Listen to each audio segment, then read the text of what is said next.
नमस्कार दोस्तों, मैं एग्जाम प्रैक्टिस में आप सभी लोगों का बहुत बहुत स्वागत है। हम लोग देख रहे हैं हिंदी की क्लास, जिसमें आपका अभी तक शब्द के प्रकार हो चुका है। आज हम लोग पढ़ेंगे बनावट के आधार पर शब्द। इससे पहले आपका वर्णमाला 3 वीडियो में कंप्लीट किया गया है। शब्द का प्रकार पूरा डिटेल से समझाया गया है, उसकी भी वीडियो जा चुकी है। आज जाएगी आपकी। आज कौन सी क्लास चल रही है तो हिंदी की ये बनावट के आधार पर शब्द कितने होते हैं उसकी पूरी डिटेल व्याख्या सहित बताया जाएगा इस बोर्ड पे। इसमें एक रखा गया है कि 60 दिनों में आपका यूपीपी का सिलेबस पूरा कंप्लीट कर दिया जाएगा। तो आप लोग देखिए, अगर 37 में 37 नंबर पाना है तो आपको 60 दिन मेहनत लगा के वीडियो को देखना पड़ेगा। मेहनत क्या लगा के जैसे बैठे हैं वैसे बैठे रहेगा, नहीं तो मेहनत कुछ और तरीके से लगाइए। तो ये देखते हैं कि आज आपका है कि बनावट के आधार पर शब्द कितने होते हैं। तो कितने होते हैं ये हमारे साथ ही बोलिएगा, क्योंकि पिछली वीडियो में खूब रटा रटा के आप लोगों को हम पढ़ाए हैं। तो क्या है, बनावट के आधार पर शब्द कितने प्रकार के होते हैं? 3 प्रकार के होते हैं। कौन कौन सा? 1, 2, 3। कौन कौन सा? रूढ़, यौगिक, योग रूढ़। क्या होता है? रूढ़, यौगिक, योग रूढ़। फिर है आपका कि रूढ़ किसे कहते हैं। अब क्वेश्चन आपका उठता है कि रूढ़ किसे कहते हैं। अच्छा, रूढ़ का मतलब होता है जो कभी परिवर्तित ना हो। अगर परिवर्तित हो गया तो उसका कोई अर्थ ना निकले, तो रूढ़ उसे कहते हैं। तो देखिएगा, रूढ़ का मतलब क्या होता है कि कभी बदले ना। रूढ़वादी भी व्यक्ति होते हैं जो कभी भी अपना बयान या अपनी बातों से, अपने विचारों से कभी बदलते नहीं हैं। तो वही है आपका रूढ़। इसमें क्या है कि शब्दों का वह रूप जिसका खंडन ना हो, और खंडन ना हो, और कैसा खंडन ना हो, तो यही ऐड कर लीजिएगा, सार्थक खंड ना हो, उसे रूढ़ शब्द कहते हैं। कैसे? देखिएगा कि सार्थक खंड का मतलब क्या होता है कि जैसे एक शब्द हम लिख दे रहे हैं पानी। क्या लिखे? पानी। इसका खंड हो सकता? काहे नहीं हो सकता भाई। ये पा धन नी बराबर पानी। अभी भी पा को भी आप जोड़ सकते हैं। पा में पा धन बड़ा आ, और आ भी टूट सकता है, छोटा आ छोटा में। तो मतलब इस तरीके से शब्द टूट सकते हैं, शब्द का खंडन हो सकता है, लेकिन सार्थक खंड ना हो। अब इसमें नी का कोई मतलब नहीं रह गया, पा का कोई मतलब नहीं रहेगा। इसीलिए इसका शुद्ध परिभाषा क्या है कि शब्दों का वह रूप जिसका सार्थक खंड ना हो उसे क्या कहते हैं? रूढ़ शब्द कहते हैं, सार्थक खंड। अब देखिएगा, एक शब्द लिखे हैं नल। नल में दो अक्षरों से मिलकर बना है, एक ना है, एक ला। इन दोनों का कोई सार्थक अर्थ नहीं है। जब तक सार्थक अर्थ नहीं होगा तब तक कोई मतलब नहीं है। तो रूढ़ की फिर एक बार परिभाषा सुनिएगा कि शब्दों का वह रूप जिसका सार्थक खंड ना हो उसे क्या कहते हैं? रूढ़ कहते हैं। जैसे पानी, नल, कुर्सी, कुछ भी है तो उसका, जैसे एक शब्द है घड़ी। क्या है? घड़ी। अब घड़ी देखिएगा, घड़ी में दो अक्षरों से मिलकर बना है, लेकिन इसका सार्थक खंड नहीं हो सकता, और जिसका सार्थक खंड नहीं हो सकता वो रूढ़ होता है। क्या होता है? वो रूढ़ होता है। एक बार फिर से परिभाषा बोलिए, आगे हम लोग चलते हैं कि शब्दों का वह रूप जिसका सार्थक खंड ना हो उसे रूढ़ शब्द कहते हैं, जैसे पानी, नल इत्यादि। अब अगला है आपका कि यौगिक किसे कहते हैं। यौगिक का मतलब होता है जुड़ना। क्या होता है? योग में इक प्रत्यय लगा के, योग में आपका इक प्रत्यय लगा के बना यौगिक। योग में इक प्रत्यय लगा के क्या बना? यौगिक बना है। तो योग का मतलब होता है जोड़ा, और जोड़ा किसका? शब्द पढ़ रहे हैं तो शब्द का ही जोड़ा होगा, है कि नहीं भाई? बोलते रहो। शब्द पढ़ रहे हैं तो किसका जोड़ा होगा? शब्द का जोड़ा होगा। तो देखते हैं, 2 या 2 से अधिक शब्दों से मिलने पर जो शब्द तैयार होता है उसे यौगिक कहते हैं। क्या कहते हैं? यौगिक कहते हैं। 2 या 2 से अधिक शब्दों के मिलने से बने हुए शब्द को यौगिक कहते हैं। और यहाँ लिख लीजिएगा, सार्थक शब्द वो भी हों। क्या हों? सार्थक शब्द हों। उनके मिलने से, जैसे रसोई का अपना मतलब है, घर का अपना मतलब है, दोनों मिल गया, बन गया रसोई घर। घुड़सवार, घोड़ा की सवारी। समझ रहे हैं कि 2 शब्दों का मेल ही क्या बन, 2 सार्थक शब्दों के मिलने से जो शब्द बने उसे यौगिक कहते हैं। और योग रूढ़ देखिएगा, योग रूढ़ किसे कहते हैं? तो 2 या 2 से अधिक शब्दों के मेल से जो शब्द तथा उसका सामान्य अर्थ ना होकर विशेष से अर्थ हो उसे योग रूढ़ कहते हैं। अब देखिएगा, इन दोनों में एक बातें सामान्य है कि मतलब ये भी यौगिक भी आपका 2 शब्दों से मिलकर बनता है, और आपका योग रूढ़ भी दो शब्दों से मिलकर बनता है।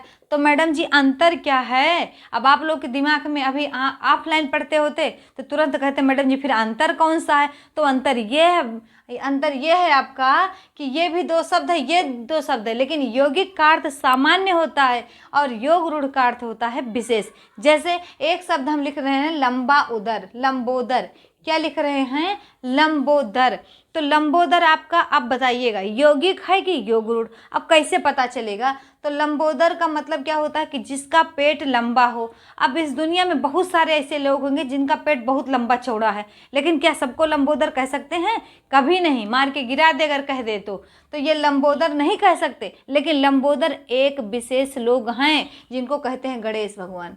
क्या कहते हैं? गणेश जी कहते हैं। लंबा पेट है जिनका, वो है गणेश जी। इसमें भी दो शब्द लगा, एक लंबा लगा है, लंबा है, और एक उदर है। लंबा का मतलब लंबा और उदर का मतलब होता है पेट। तो लंबा उदर मतलब लंबा पेट वाला। लंबा पेट वाले बहुत से लोग हैं, लेकिन सामान्य अर्थ में बहुत से लोग आएंगे और विशेष अर्थ में केवल गणेश भगवान आएंगे। बातें हमारी समझ लिए होंगे आप लोग कि जब किसी शब्द का सामान्य अर्थ, अब देखिएगा ये भी दो शब्दों से मिलकर बना है। रसोई धन घर, देख रहे हैं ना, ये रसोई धन घर है। रसोई अलग शब्द है और घर अलग शब्द है, दोनों को एक में जोड़ दिए, सामान्य सा अर्थ निकला रसोई घर।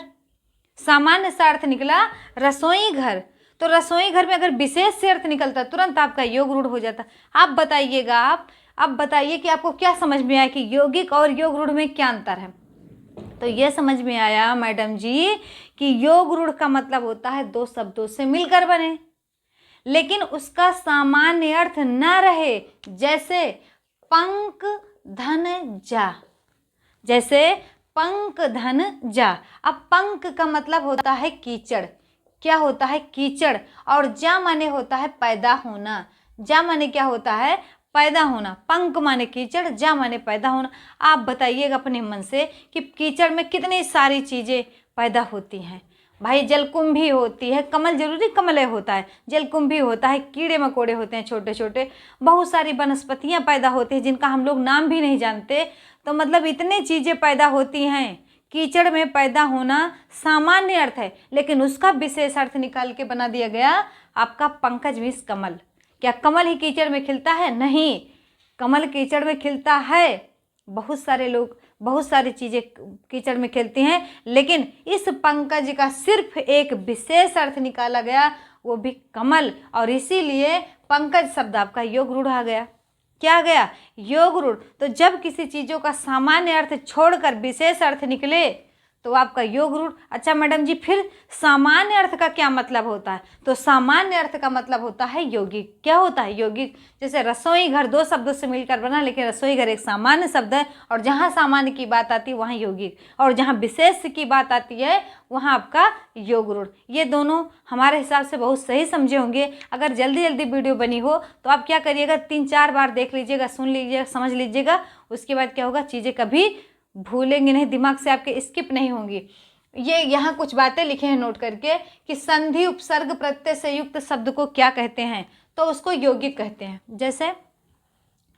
जैसे एक शब्द आया आपका कि संधि युक्त शब्द, जितने भी संधि युक्त शब्द हैं उपसर्ग में कह दिया गया विशेष। क्या कह दिया गया? विशेष। और पूछ लेगा कि विशेष में कौन सा शब्द है, रूढ़ है कि यौगिक है कि योग रूढ़ है? विशेष में कौन सा प्रकार का शब्द है, रूढ़ प्रकार का है कि योग रूढ़ है कि यौगिक है? अब बच्चा समझ में कंफ्यूज हो गया पेपर में कि विशेष तो हम रूढ़ लगाएं कि यौगिक लगाएं। तो हमको तो रूढ़ है दिखाई दे रहा है, क्योंकि इसको काट पीट तो सकते नहीं। तो तुरंत आपके दिमाग में आना चाहिए कि मैडम जी, अच्छा मैडम जी क्लास में बताई थी कि बी जहाँ उपसर्ग युक्त होगा, कोई भी उपसर्ग लगा होगा, वहां हम यौगिक लगाएंगे। क्या लगाएंगे? यौगिक। तो देखिएगा बी धन शेष, क्या हो जाएगा? बी धन शेष। उपसर्ग युक्त शब्द है, इसीलिए ये क्या है? यौगिक। उपसर्ग युक्त होगा। संधि युक्त जितने भी शब्द आपको मिलेंगे, जैसे एक शब्द हम लिख देते हैं यहाँ विद्यार्थी लिख देते हैं। क्या लिख देते हैं? विद्यार्थी लिख देते हैं। अब इससे पूछ लेगा बताइए रूढ़ है कि यौगिक है कि योग रूढ़ है? अब कन्फ्यूजन पैदा हुई। तो जब ध्यान देंगे तो कोई भ्रमित होने की आवश्यकता नहीं है, बस काम करिए। ये देखिए विद्याधन अर्थी संधि में मैडम जी क्लास में पढ़ा दी है, बहुत बेहतरीन। तो क्या होगा? विद्याधन अर्थी, ये भी दो शब्दों से मिलकर बना। क्या बना, ये भी दो शब्दों से मिलकर बना, एक विद्या से और एक अर्थी से। जब ये दोनों अलग अलग शब्द हैं, भले अलग अलग शब्द हैं लेकिन इनका कोई विशेष अर्थ नहीं है, और जहाँ विशेष अर्थ नहीं है वो सामान्य है, और ये संधि युक्त भी शब्द है। क्या है ये, संधि युक्त शब्द है। जहाँ संधि युक्त शब्द होते हैं उसे यौगिक कहते हैं। बात एकदम समझ में आ रही होगी कि संधि युक्त, उपसर्ग युक्त, प्रत्यय युक्त शब्द जितने भी होते हैं वो सब आपके यौगिक के अंतर्गत आते हैं। इसमें भी आपका क्वेश्चन बन सकता है कि निम्नलिखित में से कौन सा योग रूढ़ है, तो आप बता सकते हैं कि संधि वाला शब्द क्या होता है, यौगिक होता है, और उपसर्ग वाला भी यौगिक होता है, और प्रत्यय वाला भी, इसके अंदर जो आएगा वो योग रूढ़ रहेगा। समझ रहे हैं बातों को हमारे। फिर एक लिखे हैं कि बहुब्री समास भी योग रूढ़ होता है। जितने भी बहुब्री समास होते हैं आपके, वो सब आपके योग रूढ़ होते हैं। इतना आपको बनावट के आधार पर सब्जी बहुत अच्छे तरीके से शब्द समझ में आया होगा।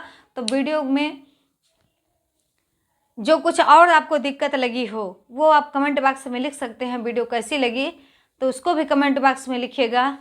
इतनी मेहनत करके आपके साथ वीडियो, आपके पास वीडियो जाती है, समझ सकते हैं। और आपका यूपीपी का 3 क्लासेस चल रही है, आप लोग ज़रूर देखिए। एक आपका आता है 10:15 पर, एक 150 प्रश्नों की प्रश्नोत्तरी, उसमें देखिए आंखें कि आप कितना कर सकते हैं 150 में। रोज़ देख रहे हैं कि वैकेंसी आए, वैकेंसी है, अब वैकेंसी आई नहीं, आप 150 प्रश्न लगाइए, उसमें बताइए कमेंट बॉक्स में कि अभी कितना मतलब आप कर सकते हैं। इस 150 क्वेश्चन में जो 10-15 AM पर वीडियो आती है उसको ज़रूर देखिए और बताइए उसमें कि अभी आपकी कितनी तैयारी है, अभी आपकी कितनी तैयारी है। अगर इसमें 130 प्लस आपका आ रहा है, समझ लीजिएगा यूपीपी में आपको कोई एक सीट निकाल, आपकी एक सीट पक्की है इसमें। तो ये वही प्रश्नोत्तरी आप लगाइए 150 वाली, और उसके बाद आपका एक वीडियो आता है सिर्फ हिंदी का प्रैक्टिस सेट, उसको भी आप